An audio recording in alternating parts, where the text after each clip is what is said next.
Map से एक और आप देख रहे हैं हमारा YouTube channel the Shivam educare. आज हम बात करने वाले हैं BHU LLB के 2016 के पेपर सॉल्यूशन की। और आज हम बात करेंगे इसके क्विक रिवीजन करेंगे क्योंकि समय कम है, तो जल्दी जल्दी से प्रश्नों को सॉल्व करेंगे। तो बिना कुछ देरी के वीडियो को शुरू करते हैं। और वीडियो को शुरू करने से पहले यदि चैनल पर नए हैं तो चैनल को सब्सक्राइब कर दीजिए, साथ ही बेल आइकन को प्रेस कर दीजिए क्योंकि ऐसे वीडियोज़ हम आपके लिए समय समय पर लाते रहते हैं। देखिए ध्यान दीजिए, एक महत्वपूर्ण चीज़ है, यदि भी पेपर सॉल्व कर रहे हैं तो पेपर सॉल्व करिए, लेकिन इससे संबंधित जितनी भी चीज़ें लीगल, पॉलिटी और GS संबंधित चीज़ें आपके चैनल पर अपलोड कर दी गई हैं। आप चाहें तो उसे वहाँ से देख के सभी चीज़ें आसानी से समझ सकते हैं। आइए वीडियो को शुरू करते हैं। आज हम बात करेंगे पेपर नंबर सेट 1 की चर्चा करेंगे। और हमने 2016 का पेपर सॉल्व कर रहे हैं। जो क्वेश्चन नंबर 1 है ये डिस्कस करता है किससे कि कोई भी कार्य अपराध के रूप में दंडित होता है कब। देखिए, कोई भी कार्य अपराध के रूप में दंडित तब किया जाएगा जब वह कार्य आपराधिक मन स्थिति से किया गया हो। ऑप्शन नंबर इसका 1 क्या होगा, सही होगा। अगला क्वेश्चन नंबर 2 की तरफ चलते हैं। क्वेश्चन नंबर 2 क्या कहता है कि निम्नलिखित में से कौन स्वीकृति के प्रतिसंग्रहण का एक प्रकार है। तो इसका ऑप्शन नंबर 3 सही होगा। वह कौन कौन से प्रकार है? प्रतिसंग्रहण का नोटिस, समय बीत जाने से या प्रस्तावक की मृत्यु से। ऑप्शन नंबर 4 इसका क्या हो जाएगा, सही हो जाएगा। अगला हमारा जो क्वेश्चन है ये सभी रीजनिंग के प्रश्न हैं, इनको हम लोग सॉल्व नहीं करेंगे, उनको छोड़ देंगे। बाकी हम लोग शुरू करेंगे कहाँ से? शुरू करेंगे क्वेश्चन नंबर 19 से। क्वेश्चन नंबर 19 से हम लोग का पॉलिटिक्स क्वेश्चन शुरू होता है, तो वहाँ से पुनः शुरू करेंगे। यह कहता है कि दिल्ली भारत की राजधानी किस सन में बनी? तो वह बनी थी कब? 1911 में बनी थी, सभी जानते हैं। देखिए ऑप्शन 1912 होता तो 1912 सही होता। क्यों? क्योंकि 1911 में घोषणा की गई थी कि दिल्ली कलकत्ता से दिल्ली राजधानी ट्रांसफ़र की जाएगी, लेकिन बनी कब थी, कब स्थापित हुई थी? वह हुई थी 1912 में, लेकिन इसमें 1912 नहीं है, इसलिए 1911 सही होगा। ऑप्शन नंबर 2 इसका सही हो जाएगा। 20वां रीजनिंग का प्रश्न है, इसको छोड़ देंगे। 21वें प्रश्न की तरफ चलते हैं। 21वां प्रश्न कहता है कि शक युग कब से प्रारंभ हुआ? शक युग प्रारंभ हुआ कब से? 78 AD से। अब हम ये बताइए कि शक समोत की शुरुआत किसने की थी? ऑप्शन नंबर 2 सही। अब बताइए किसने शुरुआत की थी शक समोत की? अगला क्वेश्चन है क्वेश्चन नंबर 22। ये भी रीजनिंग के प्रश्न हैं, इनको सॉल्व नहीं करेंगे। बाकी आगे रीजनिंग के ही प्रश्न हैं तो उनको हम लोग छोड़ देंगे। हम लोग शुरू करेंगे कहाँ से? क्वेश्चन नंबर 39 से। कहाँ से? क्वेश्चन नंबर 39 से पुनः शुरू करेंगे। 39 क्या कहता है? 39 कहता है क्या कि निम्न में से टाइफाइड के लिए कौन सी दवा है? तो ऑप्शन नंबर 4 से हो जाएगा सल्फा ड्रग्स। कौन सा? सल्फा ड्रग्स दवा है टाइफाइड के लिए। ऑप्शन नंबर 4 सही। क्वेश्चन नंबर 40 की तरफ चलते हैं। 40 क्या कहता है? 40 कहता है कि अपराध हेतु आवश्यक तत्व क्या क्या हैं। आज ही मैंने वीडियो में बताया, डाउटफुल वीडियो की सीरीज चल रही है आप लोगों के, कि इसमें जो लीगल के जो डाउटफुल क्वेश्चन है उसकी एक सीरीज हम चला रहे हैं, उसके माध्यम से आपको हम क्वेश्चन बता रहे हैं। इसमें जो सही उत्तर होगा, मैंने बताया था कि 2 कार्य होते हैं अपराध के, 2 तत्व होते हैं, एक एक्टस रियस, एक मेंस रियस। तो ऑप्शन नंबर 3 इसका सही होगा। ऑप्शन नंबर 3 आपराधिक कार्य एवं आपराधिक मन स्थिति। ऑप्शन नंबर 3 सही होगा। क्वेश्चन नंबर 41 की तरफ बढ़ते हैं। 41 क्या कहता है? 41 कहता है क्या? वह कहता है कि पंचायतों के चुनाव कराने का निर्देश एवं नियंत्रण किसके अधिकार में है? देखिए, जो हमारे संविधान में निर्वाचन आयोग का गठन किया गया, ठीक, आप सभी लगा के आएंगे कहाँ पर? निर्वाचन आयोग लगा के आएंगे, लेकिन नहीं, राज्य निर्वाचन आयोग कराता है। ध्यान रखिएगा, हम इसके बारे में जब डाउट सीरीज चलाएंगे तो सकता है उसमें बता दें। क्वेश्चन नंबर 42 तरफ चलते हैं कि चुनाव आयोग क्या है? चुनाव आयोग एक क्या है? संवैधानिक संस्था, अर्थात हमारे संविधान में वर्णन इसका किसमें 324 से 329 के बीच में निर्वाचन आयोग का वर्णन, इसलिए क्या संवैधानिक संस्था। ऑप्शन नंबर 1 सही। क्वेश्चन नंबर 43 तरफ चलते हैं। 43 कहता है क्या कि निम्न में से कौन व्यक्तिगत स्वतंत्रता का आलम्ब है? मतलब which is the following is bulwark of personal freedom. Option number 2 habeas corpus सही हो जाएगा। क्वेश्चन नंबर 44 की तरफ चलते हैं। 44 क्या कहता है कि राज्य विधानसभा में धन विधेयक प्रस्तुत करने से पहले किसकी असहमति लेनी आवश्यक है? जैसे लोकसभा में प्रस्तुत करने से पहले किसकी? राष्ट्रपति की। ठीक उसी प्रकार विधानसभा में प्रस्तुत करने से पहले किसकी? राज्यपाल की। ध्यान रखिएगा, ऑप्शन नंबर 1 क्या हो जाएगा, सही हो जाएगा। क्वेश्चन नंबर 45 तरफ चलते हैं। उस उपकरण का नाम बताइए जो विद्युत ऊर्जा को गतिज ऊर्जा में बदलता है। भाई सभी जानते हैं वह विद्युत मोटर है जो विद्युत ऊर्जा को क्या करता है? गतिज ऊर्जा में बदलता है। ऑप्शन नंबर 1 इसका क्या हो जाएगा, सही हो जाएगा। क्वेश्चन नंबर 46 तरफ चलते हैं। 46 क्या कहता है? सॉरी 45 हो गया, हाँ 45 हो गया। 46 तरफ चलते हैं। भारतीय अंतरिक्ष अनुसंधान संस्थान कहाँ पर स्थित है? ऑप्शन देखिए इंडियन स्पेस रिसर्च ऑर्गेनाइजेशन पूछा है कहाँ पर स्थित है, तो यह कहाँ पर है, तिरुवनंतपुरम में स्थित है। ऑप्शन नंबर 3 इसका क्या हो जाएगा, सही हो जाएगा। क्वेश्चन नंबर क्या करते हैं 47 तरफ चलते हैं। 47 क्या कहता है, 47 कहता है कि भूदान आंदोलन से स्वेच्छा से दान की गई हुई जमीन का उपयोग किस काम के लिए किया जाता था। देखिए भूदान आंदोलन से जुड़े हैं आचार्य विनोबा भावे, ये बात याद रखिएगा। और इसका ऑप्शन में जो सही होगा वो ये होगा कि भूमिहीनों के वितरण के लिए भूदान आंदोलन चलाया गया था। जो भूमिहीन व्यक्ति थे उनमें भूमि के वितरण के लिए। ऑप्शन नंबर 2 इसका क्या हो जाएगा, सही हो जाएगा।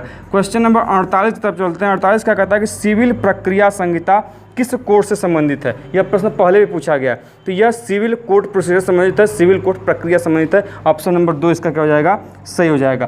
क्वेश्चन नंबर 49 की तरफ बढ़ते हैं। 49 क्या कहता है, 49 कहता है कि एक महिला जो आपराधिक न्यायालय में कार्यवाही संस्थित करती है वह क्या कहलाती है। उसको हम प्रोसिक्यूट्रिक्स बोलते हैं या फिर हिंदी में बोले अभियोक्त्री बोलते हैं। एक महिला जो आपराधिक न्यायालय में क्या करे, कोई कार्यवाही संस्थित करे, कोई कार्य करे, उसको हम क्या बोलेंगे, प्रोसिक्यूट्रिक्स बोलते हैं या फिर अभियोक्त्री बोलते हैं। ऑप्शन नंबर 1 क्या हो जाएगा, इसका सही हो जाएगा। क्वेश्चन नंबर 50 तक चलते हैं। 50 कहता है कि आपराधिक विधि में अभियुक्त के अपराध को सिद्ध करने का अधिकार किसके ऊपर होता है। देखिए जब ऑफेंस क्या होगा, क्रिमिनल होगा, क्या होगा, क्रिमिनल ऑफेंस होगा, तो उस समय सबूत का भार किसके ऊपर होगा, प्रोसिक्यूशन के पास होगा। किसके पास, प्रोसिक्यूशन के पास होगा, जिसको हम बोलते हैं हिंदी में क्या, अभियोजन पक्ष। क्या बोलते हैं, अभियोजन पक्ष। ऑप्शन नंबर 3 इसका क्या हो जाएगा, सही हो जाएगा। क्वेश्चन नंबर 51 की तरफ बढ़ते हैं। 51 का कहता है कि भारत में कहाँ पर कोयले का विपुल भंडार पाया जाता है। तो भारत में कोयले का विपुल भंडार कहाँ पर भाई, झारखंड में है, सभी जानते हैं। 51 नंबर का ऑप्शन नंबर 2 सही हो जाएगा। क्वेश्चन नंबर 52 की तरफ चलते हैं। संविदा किस प्रकार का लॉ है, जो कॉन्ट्रैक्ट है वो किस प्रकार का लॉ है, तो यह प्राइवेट लॉ है, 2 व्यक्तियों के बीच में होता है। ऑप्शन नंबर 3, ऑप्शन नंबर 2 इसका 52 का सही हो जाएगा। क्वेश्चन नंबर 53 की तरफ चलते हैं। 53 क्या कहता है कि न्यायालय का भूल से लिया गया निर्णय क्या कहलाता है। तो न्यायालय का भूल से लिया गया निर्णय क्या कहता है, पर इंक्यूरियम कहलाता है। ऑप्शन नंबर 1 सही है। इसको मोस्ट इंपॉर्टेंट की कैटेगरी में लिख कर याद कर लीजिएगा, क्योंकि पर इंक्यूरियम आपको हम अभी लीगल मैगजीम्स के सीरीज में नहीं बताया गया था। मे भी हो सकता है कि पुराने वाले वीडियोज़ में बताया गया, यदि आप चैनल पर देखेंगे तो आपको पता चल जाएगा। अगला हमारा प्रश्न है क्वेश्चन नंबर 54। यह कहता है कि a writ by a court to someone person of body to compel the perform some duty public, वह क्या कहलाता है। मतलब न्यायालय के द्वारा जारी रीट याचिका जिसमें न्यायालय किसी व्यक्ति अथवा संस्था को अपना लोक दायित्व निर्वहन करने के लिए बाध्य करता है, वह क्या कहलाता है, परमादेश कहलाता है। ऑप्शन नंबर 3 इसका क्या होगा, सही होगा। क्वेश्चन नंबर 55 की तरफ चलते हैं। 55 क्या कहता है कि निम्न में से कौन सा लोक निधि का संरक्षक है। ऑप्शन नंबर सही होगा 2, लोक लेखा कमेटी अर्थात public account committee. Option number 2 इसका सही होगा। क्वेश्चन नंबर 56 की तरफ चलते हैं। 56 क्या कहता है कि प्रशासनिक विधि में निधि 2 अवधारणाएं हैं। वह देखिए क्या क्या है, वह रूल ऑफ लॉ और सेपरेशन ऑफ पावर, मतलब विधि सम्मत शासन और शक्ति का पृथक्करण। ऑप्शन नंबर 2 क्या होगा, सही हो जाएगा। क्वेश्चन नंबर 27 तब चलते हैं। 27 के 57 तब चलते हैं। क्या कहता है, आपराधिक मनस्थिति से क्या आशय है, मतलब मेंस रिया का मतलब क्या होता है, मैंने बताया था। मेंस रिया मतलब क्या, गिल्टी माइंड, यह क्राइम का एक मेन एलिमेंट है। ऑप्शन नंबर 1 सही। क्वेश्चन नंबर 58 तब चलते हैं। 58 क्या कहता है कि दावा की सुनवाई के वक्त सुनाया गया आदेश क्या कहलाता है। तो वह कहलाता है डिक्री। क्या कहलाता है, डिक्री। ऑप्शन नंबर 3 सही। क्वेश्चन नंबर 59 की तरफ बढ़ते हैं। 59 क्या कहता है कि अवैधानिक तरीके से अग्नि द्वारा संपत्ति को क्षति पहुंचाना अथवा नष्ट करने को क्या कहते हैं, उसको हम बोलते हैं क्या, एफ्रे बोलते हैं या फिर दंगा बोलते हैं। ठीक है, ऑप्शन नंबर 2 सही हो जाएगा। अगला हम प्रश्न करते हैं क्वेश्चन नंबर 60 की तरफ चलते हैं। 60 क्या कहता है कि यूनिफॉर्म सिविल कोड अर्थात एक समरूप सिविल संहिता संविधान के किस अनुच्छेद में, तो अनुच्छेद 44 क्या करता है, सिविल नागरिक संहिता की बात करता है। ऑप्शन नंबर 3 इसका सही हो जाएगा। क्वेश्चन नंबर 61 की तरफ बढ़ते हैं। 61 क्या कहता है, 61 कहता है क्या कि प्रत्यालिपाधिकार मतलब कॉपीराइट यह कब तक होता है, तो होता है 60 वर्षों तक होता है। कब तक, 60 वर्षों तक होता है। ऑप्शन नंबर 2 सही हो जाएगा। क्वेश्चन नंबर 62 की तरफ चलते हैं। 62 क्या कहता है, 62 कहता है कि विधि ऐसे कृत्य की जो नशे के प्रभाव में किया जाता है को क्षमा करती है जब नशा, देखिए इंटॉक्सिकेटेड का जो बात है ये हमें डिफेंस में मिलता है, जो जनरल एक्सेप्शन है उसमें हमको देखने को मिलता है इसके बाद में। तो यह जो बात है यदि अशैक्षिक नशा हो मतलब मस्ट बी इनवॉलंटरी हो, तो ऑप्शन नंबर 3 इसका सही होगा। क्वेश्चन नंबर 63 की तरफ चलते हैं। 63 क्या कहता है कि भारतीय दंड संहिता की धारा 149 लागू 149 डकैती की बात करता है, को लागू करने के लिए कम से कम कितने व्यक्तियों की आवश्यकता होती है, तो कम से कम डकैती के लिए कितने व्यक्तियों की आवश्यकता होती है, 5 व्यक्तियों की। तो ऑप्शन नंबर 3 इसका क्या हो जाएगा, सही हो जाएगा। क्वेश्चन नंबर 64 की तरफ बढ़ते हैं। 64 क्या कहता है कि स्वतंत्रता के बाद मद्रास सत्र न्यायालय द्वारा किस महिला को सर्वप्रथम मृत्यु दंड दिया गया था? सबसे पहली महिला थी वह निर्मला। ऑप्शन नंबर 2 क्या है? सही हो जाएगा। क्वेश्चन नंबर 65 की तरफ चलते हैं। 65 क्या है कि जमानती अपराध में जमानत का अधिकार किसको दिया गया? मैंने आज के ही वीडियो में बताया, वह दिया गया है पुलिस के पास और न्यायालय के पास, दोनों के पास है। बेलेबल ऑफेंस या जमानती अपराध है तो ऑप्शन नंबर 1 सही हो जाएगा। क्वेश्चन नंबर 66 की तरफ बढ़ते हैं कि निम्न में से कौन सा उच्चतम न्यायालय द्वारा रीट याचिका नहीं है? ऑप्शन नंबर 4 क्या है? स्वविवेक से रीट नहीं है। 5 प्रकार की रीटें होती हैं जो कि अनुच्छेद 32 के तहत सुप्रीम कोर्ट और 226 के तहत हाई कोर्ट जारी करती है। क्वेश्चन नंबर 67 की तरफ बढ़ते हैं कि पहली लोक अदालत कहाँ पर की गई थी? देखिए इसमें गुजरात नहीं, मैंने बताया था लोक अदालत की बात की गई थी कि पहली गुजरात में लगाई गई थी, ठीक है, जो कि 1982 में लगाई गई थी और 1986 में लगाई गई थी। कहाँ पर? चेन्नई में। चेन्नई इसमें दिया है, चेन्नई ऑप्शन सही होगा। ऑप्शन नंबर 4 इसका सही हो जाएगा। क्वेश्चन नंबर 68 की तरफ चलते हैं।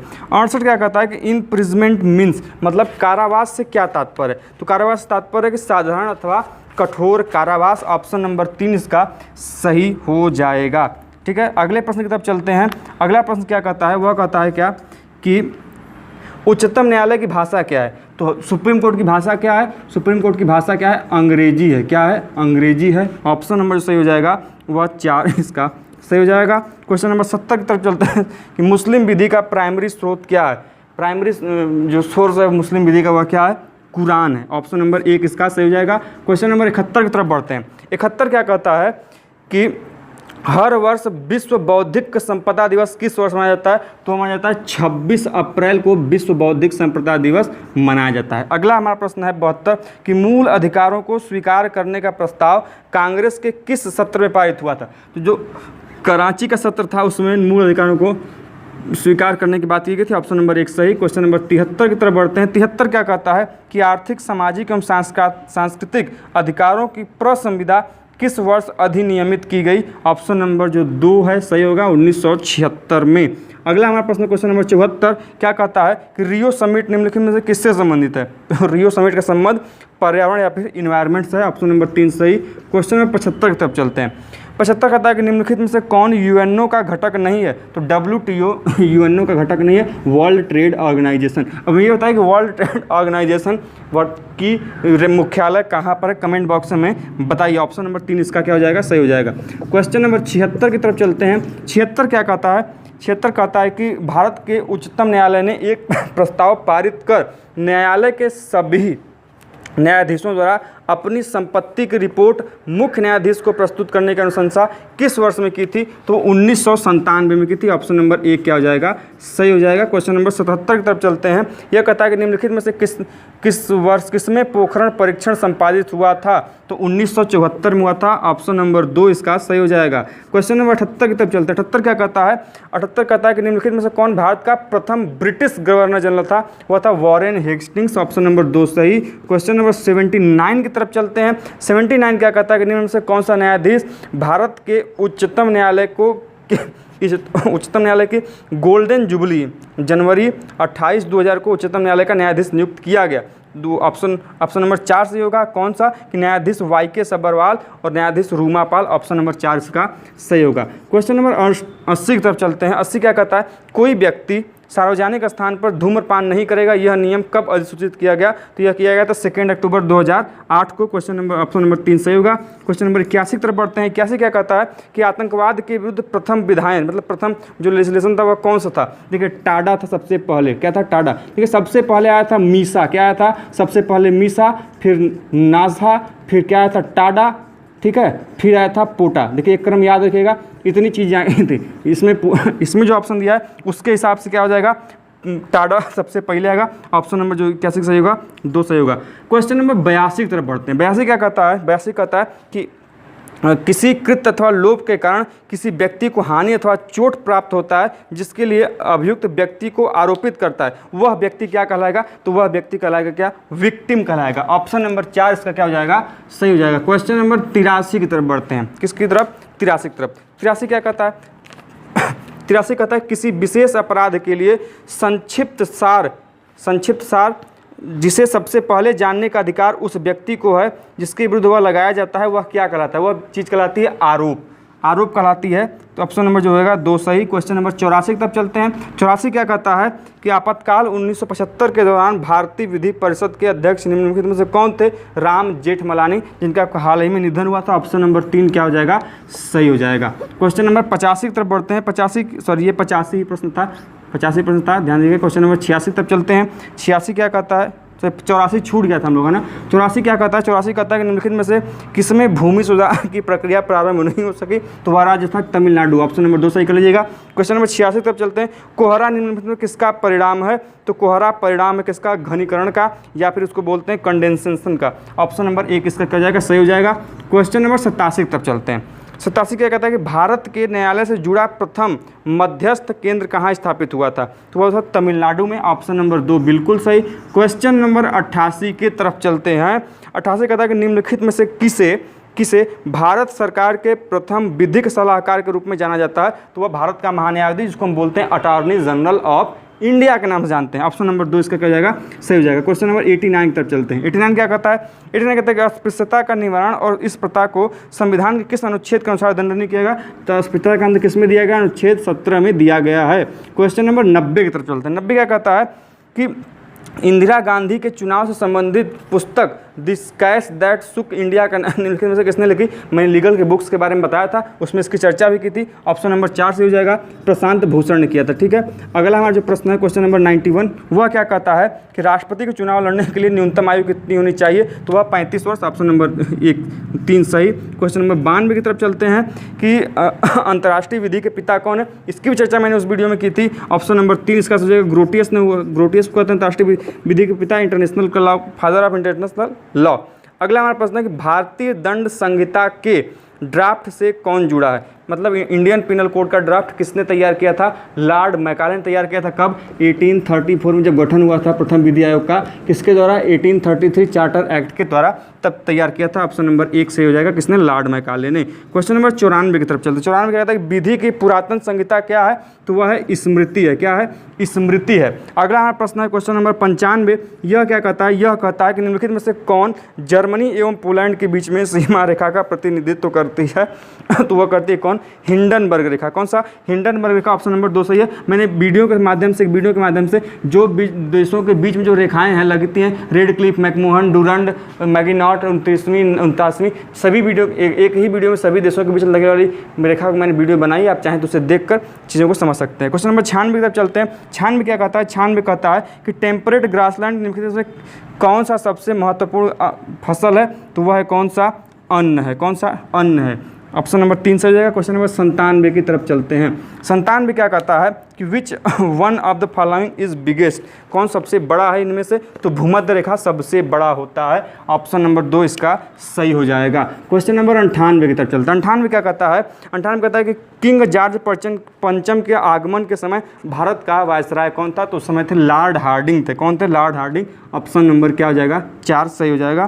क्वेश्चन नंबर 99 की तरफ चलते हैं। 99 क्या कहता है कि स्वतंत्रता प्राप्ति के समय निम्नलिखित में से कांग्रेस पार्टी का अध्यक्ष कौन था? तो वह थे JB कृपलानी थे। ऑप्शन नंबर 3 सही।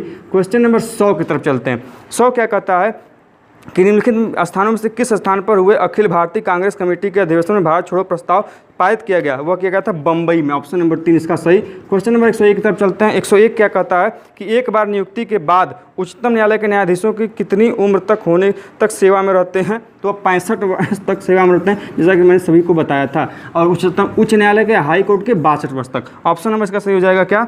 4। 102 की तरफ चलते हैं। 102 क्या कहता है? 102 कहता है कि निम्नलिखित में से कौन सीमा आयोग का अध्यक्ष था जिसने पंजाब एवं बंगाल का विभाजन किया था? वह थे रेड क्लिफ। और इन्होंने ही रेड क्लिफ के नाम से भारत एवं पाकिस्तान के बीच में भी सीमा निर्धारित की थी। ऑप्शन नंबर 2 इसका सही हो जाएगा। क्वेश्चन नंबर 103 की तरफ बढ़ते हैं। यह कहता है कि भारत में वोट देने का अधिकार किस सिद्धांत पर आधारित है? तो यूनिवर्सल एडल्ट फ्रेंचाइजी, या फिर बोलें सार्वजनिक वयस्क मताधिकार। ऑप्शन नंबर 3 सही हो जाएगा। क्वेश्चन नंबर 104 की तरफ बढ़ते हैं। 104 क्या कहता है कि निम्नलिखित में से कौन भारत का सबसे बड़ा टाइगर रिजर्व है? तो कान्हा रिजर्व भारत का सबसे बड़ा टाइगर रिजर्व है। ऑप्शन नंबर 2 सही। क्वेश्चन नंबर 105 की तरफ चलते हैं। भारत के संसद के दोनों सदनों की संयुक्त बैठक की अध्यक्षता कौन करता है? दोनों सदनों की संयुक्त बैठक की अध्यक्षता कौन करता है? लोकसभा स्पीकर। बुलाता कौन है? राष्ट्रपति। किस अनुच्छेद के तहत? अनुच्छेद 108 के तहत। 106वां प्रश्न है कि वर्तमान वर्तमान में उच्चतम न्यायालय में न्यायाधीशों की संख्या कितनी है? तो वर्तमान में 33 + 1 है, ध्यान रखिएगा। इसके हिसाब से याद रखिए। क्वेश्चन नंबर 107 की तरफ चलते हैं।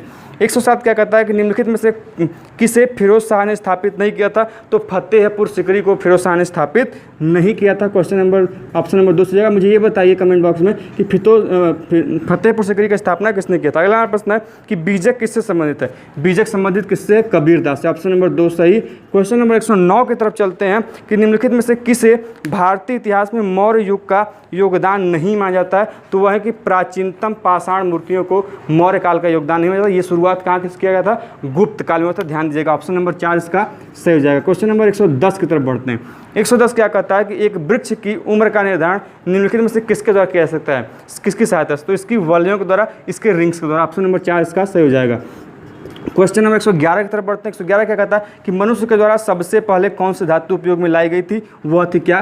तांबा थी। ऑप्शन नंबर 1 सही। क्वेश्चन नंबर 112 की तरफ चलते हैं। 112 क्या कहता है कि विधि से अनभिज्ञता क्या है? मतलब इग्नोरेंस ऑफ लॉ क्या है? तो वह क्या है कि यह एक एक्सक्यूज नहीं है इंडियन लॉ, मतलब not an excuse in Indian law, या फिर हिंदी में बोले तो भारतीय विधि के अनुसार माफ़ी योग्य नहीं है। ऑप्शन नंबर 1 इसका सही हो जाएगा। उसके बाद के जो प्रश्न हैं वह तो रीजनिंग के हैं और शुरू होते हैं हमारे प्रश्न पुनः 122 से। 122 जो हमारा प्रश्न कहता है क्या कि दादा साहब फाल्के पुरस्कार 2015 के लिए किसे चुना गया था? तो वह चुना गया था शशि कपूर को। ऑप्शन नंबर 4 सही। क्वेश्चन नंबर 123 की तरफ चलते हैं कि Beijing country which country is the host 2022 winter Olympic, मतलब 2022 विंटर ओलंपिक कौन होस्ट करेगा? तो वो विंटर ओलंपिक होस्ट करेगा कौन? Beijing, China. ऑप्शन नंबर 1 इसका क्या हो जाएगा? सही हो जाएगा। अब मुझे ये बताइए कि 2022 का फीफा वर्ल्ड कप किस देश में होने वाला है? 124वां प्रश्न क्या कहता है? वह कहता है कि 35वां राष्ट्रीय खेल किस राज्य में आयोजित हुआ? तो वह हुआ था उस समय कहाँ पर?